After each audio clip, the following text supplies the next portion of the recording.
అంతర్జాతీయ మహిళా దినోత్సవానికి మీ అందరికీ శుభాకాంక్షలు.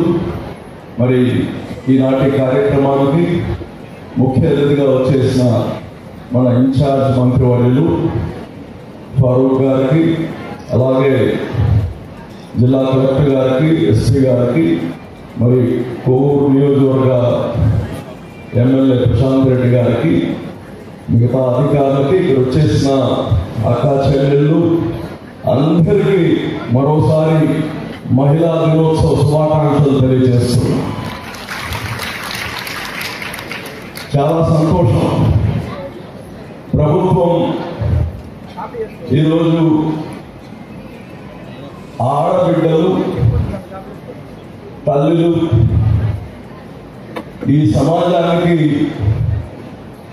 మూల స్తంభాలు. భారతదేశంలో చరిత్ర చూస్తే మన రిలీజియస్ కానీ ఇస్లాం చూస్తే స్వర్గం తల్లి కాళ్ళ ఉందంటారు. అంటే తల్లి పాదాల దగ్గర స్వర్గం ఉందంటారు. స్వర్గం అంటే మోక్షం. మోక్షం అంటే అన్నిటికీ సారాంశం. మీరు పాస్ ఆఫ్ అనేది మోక్షం. మోక్షం ఎక్కడుందంటే తల్లి కాళ్ళ చెంత ఉంది. అలాగే మాతృదేవో భవ, దైవంతో సమానంగా ఒక తల్లిని తప్ప ఎవరిని ఈ సృష్టిలో పోల్చారు. ఎందుకంటే దేవుడితో పోల్చేది ఇంకోటి ఏం లేదు. ఒక తల్లిని మాత్రమే మన హిందూ సమాజంలో, ఈ భారతదేశంలో మాతృదేవో భవ. అటువంటి తల్లిని కడుపులో పుట్టిన వాళ్ళమే మేమందరం, మనమందరం. ఈరోజు వాళ్ళకి మాటలతోనే కాదు, ఇంట్లోనే వాళ్ళు వాళ్ళ పనులు, వాళ్ళ బాధ్యతలు ఇంట్లోనే కాదు, వాళ్ళ హక్కులు కానీ ఇవ్వాల్సిన అవసరం. ఏ సమాజం కానీ, ఏ రిలీజియన్ కానీ మహిళలు ఎప్పుడు తక్కువ చేయలేదు. క్రమేణా మన అలవాట్లు, మన సాంప్రదాయాలు, మన కట్టుబాట్లతో మనం మహిళలు ఇంటికి పరిమితం చేశాం. అందులో భాగంగానే అన్న ఎన్టీ రామారావు గారు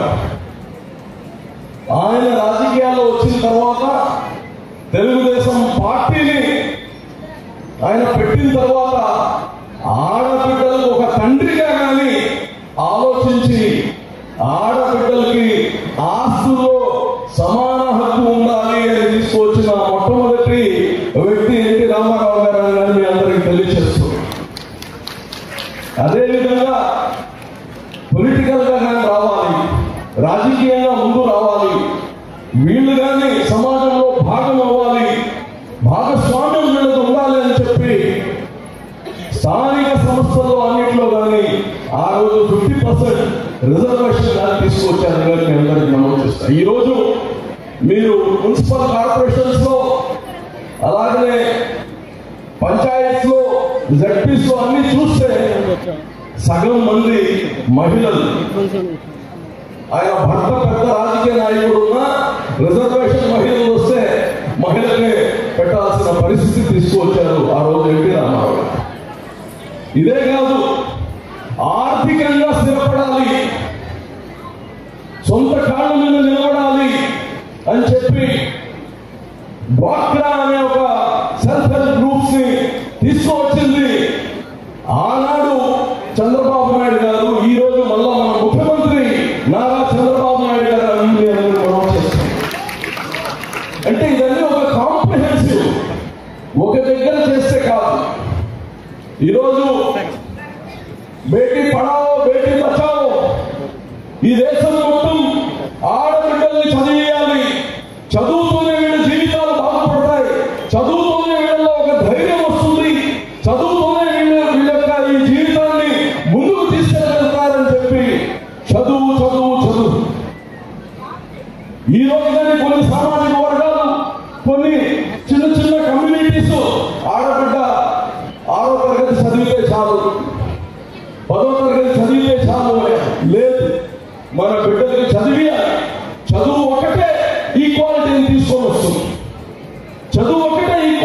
తీసుకొస్తుంది.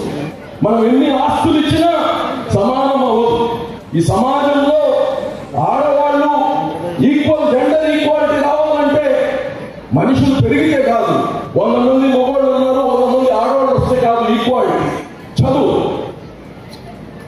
అలాగనే ఈరోజు ఎంతమంది ఉన్నారు అన్ని రంగాల్లో. ఝాన్సీ లక్ష్మీబాయి కాడి నుంచి తీసుకోండి. అలాగనే ఈరోజు ఫాతిమా షేక్, అలాగనే పూలే దంపతులు ఫస్ట్ టీచర్. ఆడబిడ్డలకి 1860లోనే ఆడబిడ్డలు చదవాలి అని చెప్పి ఆ రోజుల్లోనే ఆడబిడ్డల చదువు కోసం ప్రయత్నం చేసిన వాళ్ళు మహానుభావులు వీళ్ళందరూ. మన కళ్ళ ముందు రాసి ఈ రోజు మన ప్రెసిడెంట్, మన రాష్ట్రపతి ముర్మురే గారు మీ అందరూ ముందున్నారు.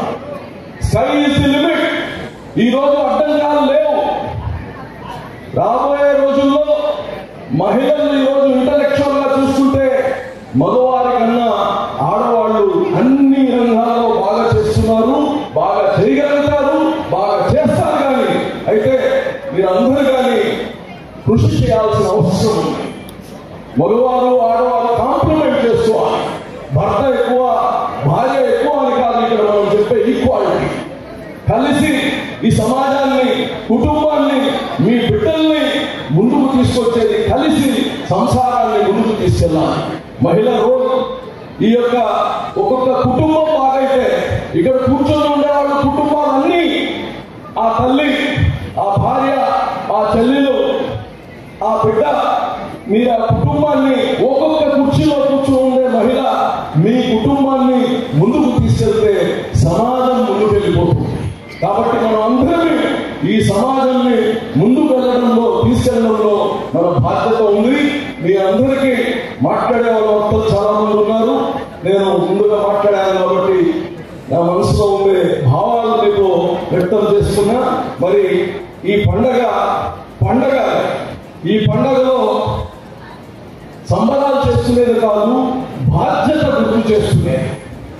బాధ్యతగాన్ని గుర్తు చేసుకునే మన హక్కుల గురించి తెలుసుకోవడం, మన బాధ్యత తెలుసుకోవడం.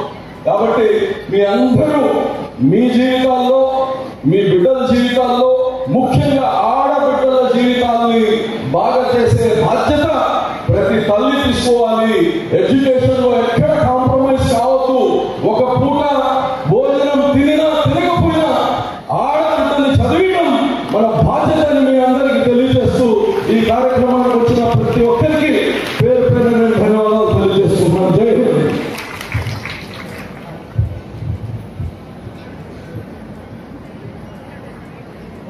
ధన్యవాదాలు సార్. చాలా మంచి విషయాలు నా కోసం తెలియజేశారు. ఆడపిల్లల ఎడ్యుకేషన్ ప్రాధాన్యత ఇవ్వటము, అదేవిధంగా ప్రభుత్వాలు ఆడపిల్లల